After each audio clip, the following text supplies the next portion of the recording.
What up, nation? Welcome to another edition of the WiseTake MLB DFS Wise stream. CK013 here. You can find me on Twitter at CK_013. And I, of course, am from the WiseTake Nation, which you can find on all the social media platforms listed above or directly at wisetake.com. If you're looking to take your DFS game to the next level, we are a premium DFS content provider as well as a DFS community design to help make you a better DFS player. Go check us out. Day passes available, etc., etc. If you're new to this channel, welcome. You come to the right place with some free fire DFS content. Make sure you subscribe, hit the notifications bell, don't miss out on any of the free content we put out. It's Friday. Well, it's really Thursday night, but for Friday, last show of the week. Decent day, I thought, on the Thursday day slate. I did enjoy having the ability to focus on MLB early in the morning, even though it was fucking early, and then just kind of shifting the focus to NBA at night. That was refreshing since we've had the double sport. You know, it's been crazy. It's been fun, but it's been crazy. But that was cool to split it up. Now we are on to a 14 game slate, I think, on a Friday. 14 games, right? I haven't checked any weather. We'll look into that tomorrow and get a better idea of what we want to do, which way we want to go, and whatnot. Real quick, shout out to my dude, Solid Picks. I see you in the YouTube chat.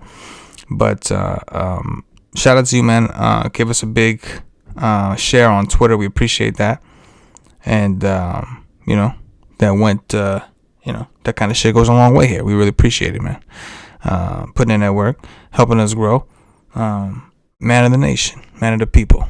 So I appreciate you. Solid Pick says, he's in the chat right now, almost shipped with Wheeler, but at Austin Riley with a 0 or Trey Turner with a 0. The Nationals were a big letdown for me. I think somebody in the comments had said Smiley drops 10 strikeouts or something like that. It was kind of in the middle, right? He wasn't great. Neither the Nats stack certainly wasn't good. The result came down in the middle. My most successful stack was Toronto. Obviously, they kind of went nuts. Kind of bailed me out a little bit. But yeah, man, Woodruff was in our core, in the core article. I had Woodruff there. I think I had 3 stacks highlighted for top stacks, maybe 4. Toronto was one of them. So all in all, it was a decent day. Didn't win as much as I'd like when a good chunkage of my team went out to Blue Jay guys. But you know what really fucked me was panic, because I had to go back. I had a bunch of Joe Panic initially, which I didn't mean to. It's just like we didn't have their lineup, so I let the optimizer run. Just wanted to make sure I saved some room for them. When he wasn't out, there was nobody in his price range at that position. I had to move a lot of things around, come off Gritchick, come off some of those other guys that did do well. Still had some teams with him, but not as much as I had initially, because it tried to squeeze in Panic, who ended up not playing. So I had to fix that, rearrange some things. But all in all, a positive day. And now we've got this mammoth slate to address. And so that's exactly what we're going to do. Starting with the top pitchers. Again, this show is a first look. It is streamed live the night before for my final takes. Go check us out at WiseTake.com. I write a Core Plays article every day, except for Sunday. Paulie D does the MLB Fast Break, which is like a nice little sheet giving you the highlights, his favorite offenses on the cheap, expensive, pitching, all that shit. It's all available at WiseTake.com Monday through Saturday. But this is the first look. Let's get into it. So Blake Snell certainly stands out. Snell's numbers look pretty on, right? 31.6% K rate, 3.2 xFIP. Everything looks solid, right? Did I make the move? I didn't make the move yet. There you go. Not this time. This is 2021 stats, by the way, to be clear. Matter of fact, let me do some of that action. That's what I needed. All right, I already did that here. So we got 2021 stats here. Everything looks solid, man, including his 54% ground ball rate. The only thing I will say is the Giants, they've been pretty good against lefties. They've been dealing with some injuries, and I'm going to look at it now, but yeah, like Buster Posey is currently questionable. Wilmer Flores is certainly questionable. These are guys you want in there against a righty. So we could see a more left-handed lineup than we'd like to see because of the injuries. So we'll have to keep an eye on that. If they go with a lot of lefties, it's going to be better for Snell. Either way, he appears to be in a really good spot, and I expect him to be one of, if not the most popular pitcher, probably the most popular pitcher. I know he hasn't had the result a ton so far this year, but his numbers look good. I see no reason not to go there. It's just the Giants have been decent against lefties in years past. Not this year. This year, they've been, I tell you what, as far as stacking them goes, they've been dog shit. I'll say it. Because I stack the Giants just about every time they're against a lefty, and they haven't done shit for me. But this could be the day, right? But yeah, Blake Snell, top option. Carlos Rodon, I think, will get some ownership playing Kansas City. Kansas City is not a slouch, man. People just go in there and pick on Kansas City. They're not a slouch, man. Go check out their record. Got to adjust the projection for Rodon. He didn't pitch a ton so far this year, and he does have a no-hitter under his belt, which is kind of skewing up his projection. I'll get that straightened out in the morning. As you can see, XFIP is good. K rate is high, but we're working with very small samples, so Mr. Rodon. Paying this kind of price tag against a team that's actually not that bad, I don't know, man. I mean, look how much more expensive Rodon is on FanDuel than Snell. Seems crazy. I think Rodon may go. I think Rodon may be like, he's got to be low owned, right? Because I mean, on either side, it's either $200 to get to Snell, or you're saving over $2,000 on FanDuel to play Snell. So I think Rodon's ownership should be low. Urias, his numbers look really good. He seems to have taken a step forward. The Angels released Albert Pujols, man. The final year of his 10-year contract. I remember when he signed that bitch, man. That's how you know you're getting old. When you start remembering those massive contracts that you were like, damn, he's basically, an angel for life or whatever. Like when they mature, you're like, damn, oh yeah, it's real. He's fine. Angels don't strike out a ton. I don't love picking on the Angels, to be honest with you. I like Jack Flaherty. I'm a little disappointed in Flaherty. I thought he was a little bit better than what we've seen. Just to check on his 2020 numbers, you can see just wasn't as dominant. He was solid. I guess you can't really hold him accountable. Excuse me. Too bad for a 4.91 ERA when he's got a 3.42 xFIP, 28.8% K rate. I think he improves this season. Strikeout wise, I'm hoping. But that's really been where I've been a little disappointed. But he's at home in St. Louis. His game's away from Coors. The Rockies have not been good, especially away from Coors. 24% K rate on the season. I do like him, but again, he's 9,400. He's not cheap. I think Erod's in play. Manaea is very interesting against Tampa. Potentially a pitcher's duel. But the next guy that I'll talk about is Trevor Rogers. Rogers has looked good. 3.31 xFIP. I think this dude is legitimately good. Is he 30% K rate good? Well, last year he held it on the brief season, mind you, but still combined, he's still over 30% when you combine that with this year.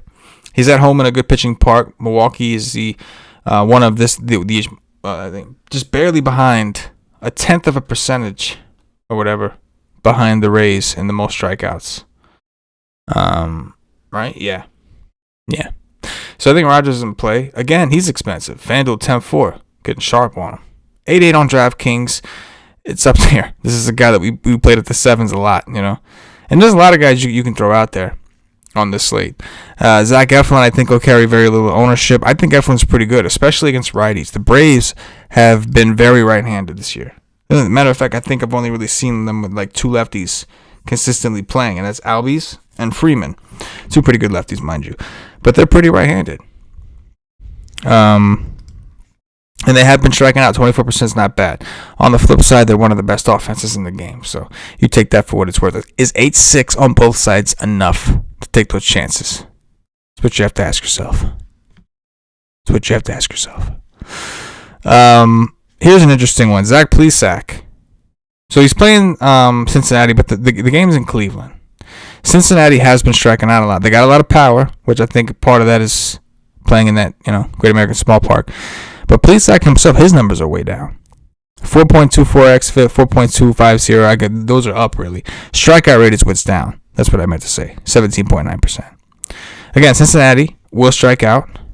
If we look at last year, Mr. Plesac had a 3.5 xFIP, a 27.7% K rate. So what's going on with this dude? I don't know. But he's cheap on FanDuel. He's okay on DraftKings. Another one that we'll have to consider. Charlie Morton has kind of fallen off of a cliff this year, but it does look like He has a 5.0 rate, but a 3.45 xFIP is still solid. That Phillies is so-so with strikeouts. Pretty good offense, we'll admit it. Even though Morton has a 5.008 ERA, if you notice, he's got a 51% ground ball rate and a 23.9% hard contact rate this season. That's actually really good, and I think that's why his xFIP and Sierra are so much lower than his ERA. Strikeout rate looks good, and he's cheap, man. We're finally getting into cheap territory. If you look at a pitch Blake Snell or Flaherty or these expensive guys on DraftKings, you'd like to find someone relatively cheap to pair with him. Morton does come to mind. David Peterson, I kind of skipped over him. I'm just not a real believer, but the numbers speak for themselves. He's destroyed the Phillies twice. His strikeout rate is up to 29%. I don't know where it comes from. His xFIP and Sierra are phenomenal compared to his ERA, especially. He is at home in a pitching park. He's playing Arizona. The problem with Arizona is they are tough to strike out, especially with lefties. Or maybe only with lefties. So a lot of guys to consider, obviously. A lot of guys to consider. We're going to move on because I was really only supposed to talk about like half of those guys, but I guess I got a little excited as we're going through the list. We're going to go to top offenses. Boston Red Sox against Matt Harvey. This game's in Baltimore, one of the better hitting parks in the game. Harvey's been getting by. He's been escaping, I guess we can say. We can take a look real quick. We'll just take a look at some of his recent games. Mr. Matt Harvey, here you are. So he played Boston twice already, right? His first start was at Boston, only gave up 2 earned runs and went 4 2/3, right? Just trolled everybody. Second start was in Baltimore, gave up 4 earned runs. Only 1 home run, but that's kind of what everybody's going for, 4 earned runs. Since then, 2 earned runs, 3 earned runs, 1 against the Yankees. That was a crazy one. Best game of his season, best game since he was a dominant Met. Seems like back in the day, wasn't that long ago, against the Yankees, right? Then went out to Oakland, in Oakland's park, and gave it 2 earned runs. But he has been getting up a lot of home runs. We know Harvey is significantly worse to lefties. I think Kike got hurt, by the way. Boston, not a team with a ton of lefties. We have some weather, so we'll want to keep an eye on this. And Erod's pitching against Baltimore, so, a couple of reasons to keep an eye on this. But I think that the matchup is interesting, right? But I think the Red Sox will get some attention for sure. Next one. I like the Yankees against Corbin. Now, I think the Yankees will be pretty popular. Just looking at their implied team total right now, 5.6 might be the highest on the slate. But they're playing a lefty at home. We like taking Yankees at home. We like taking Yankees against lefties. They're a very right-handed team. And that's the situation we're set up for now. They're at home at Yankee Stadium, Hitters Park. Corbin's had problems. Let's take a look at Mr. I think Corbin's also coming off a pretty good game finally. Let me check this. Corbin is like 6'6", $100 more than Matt Harvey about that. Coming off a good game against Miami, but he still gave up 2 earned runs, gave up 4 earned runs and 2 homers against the Mets. He had a really good game against St. Louis. Before that, 3 home runs against Arizona. He's kind of been all over the place, but it looks like mostly bad. Let's see if his numbers will verify that for us. Right quick. Where are you, Corbin? Yeah, 5.6 at xFIP, 5.58 Sierra, 16.5% K rate. That's not going to get it done. It's not going to get it done. Yankees are coming out of a slump, man. They've been hitting, right? This looks like a really good Yankee spot. Unfortunately, I think that they will be fairly popular. A couple of different. There's a bunch of offenses we can get into, but the Twins would be the next one to stand out to me. Tyreek Skubal, 6.83 xFIP, 6.01 Sierra, 17.3% K rate, 58% fly ball rate. So he gives up a ton of fly balls. The park is in Detroit. It's not particularly great. It is good for right-handed hitters, just so you know. And we have a lefty going in there. This park has always been a good park for right-handed hitters. So the Twins, Twins looking pretty good, man. Nelson Cruz against the lefty. He's overdue for a home run. And I do think that they have some injuries. I think Byron Buxton got hurt at some point, so we'll have to see what their lineup looks like. But as of now, I think that they're a team to keep an eye on, right? Miguel Sano and Josh Donaldson, some lefty mashers. So those three offenses were the ones that stood out to me the most, and I'll see. I'm sure that people will want to play the Braves against Eflin. I talked about Eflin already and his splits against righties and lefties. There's a lot of different ways we can go. It's a massive fucking slate, right? Now let's get into what to watch or things to watch. So a couple interesting things. This is probably more of a DraftKings deal, but Matt Shoemaker against the Tigers. Shoemaker's been horrendous. He's been terrible. But he's playing the Tigers, one of the worst offenses in the game. They did put up some runs on Eovaldi. They maybe got some momentum, whatever, what have you. But Shoemaker is a guy that in the past has had some sort of strikeout upside. If you look at what he did last year, for the price and matchup, 4.14 exit, 4.35 Sierra, 22.6% K rate wasn't so awful. So far this year, he looks like one of the worst pitchers in baseball. Which one wins out? Do the Tigers go nuts against Shoemaker because he's been awful, or does he finally have a little bit of a get-right game against one of the worst offenses in the league? Chris Flexen against the Rangers. Another cheapish pitcher. 3.33 ERA, 4.37 xFIP. I see some shady things going down here, right? 18.4% K rate. He was really good in the KBO. This is not the KBO. Welcome back to America. Welcome back to the MLB, Major League Baseball. He is playing the Rangers. A team that strikes out a lot. A team that has one of the more pitcher-friendly numbers on the slate. But he's a cheap option. So, again, what wins out? The cheap bats of the Rangers or the cheap arm of Chris Flexen? Stay flexing. Again, there's so much more we can get into in this segment. Mike Folty against Seattle. There's so many ways we can go. But I'm going to end this particular section with Austin Gomber. Gomber against St. Louis, his former team.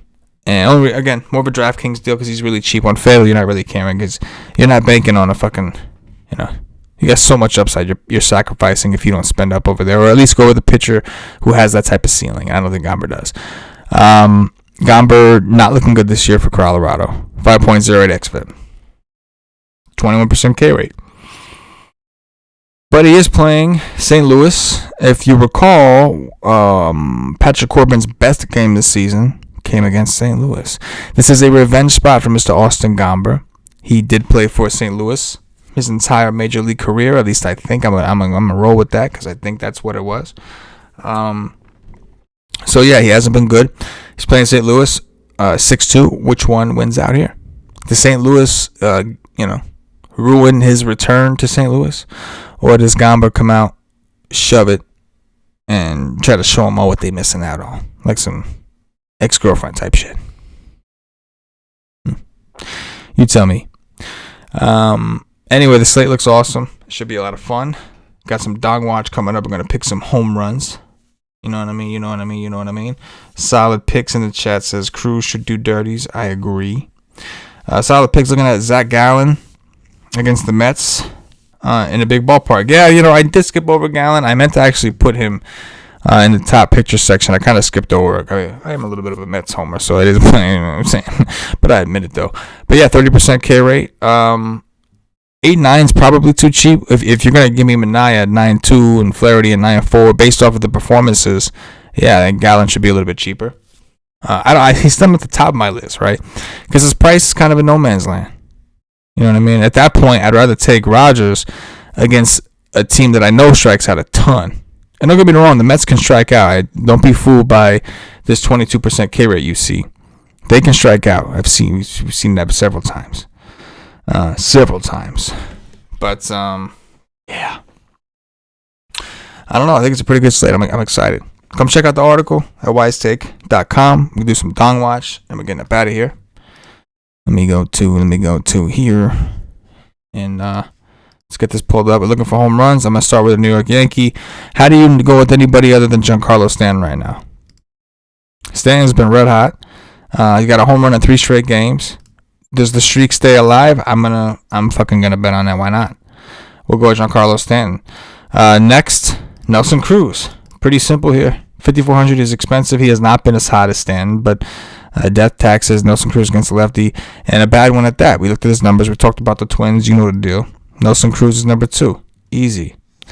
Number 3, we are going to attack the Dark Knight in Matt Harvey, and we're going Rafael Devers.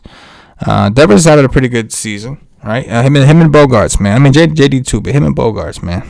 I think they're pretty good. And then we got a couple guys who are, or at least one, our boy Fritz Wentz in the Slack chat. Big Red Sox fan. Shout out to him. But I'm going Rafael Devers, lefty against Matt Harvey in Baltimore. If he's giving up at least one home run, it's coming to this guy. That's our Dong Watch for today. Devers, Stan, Cruz. Appreciate you guys. We'll be picking back up Sunday night, talking about Monday slate. Last show of the week. Enjoy your weekend. If I don't talk to you, but if you're a part of the WiseTake Nation and you're in our Slack chat, then I will talk to you. And if you have access to the Core Plays article that I write Monday through Saturday, then you'll at least hear some remnants of me, of what I got to say. And I'd like to hear back from you. So hit me up on Twitter at CK_013. Leave some comments in the video. Tell me what you guys think. I want to hear what you guys think. Tell me your thoughts on the slate. Who do you like? Who are your favorite stacks? Who are your favorite pitchers? Let's go. That being said, for myself, the entire WiseTake Nation, as always, good luck.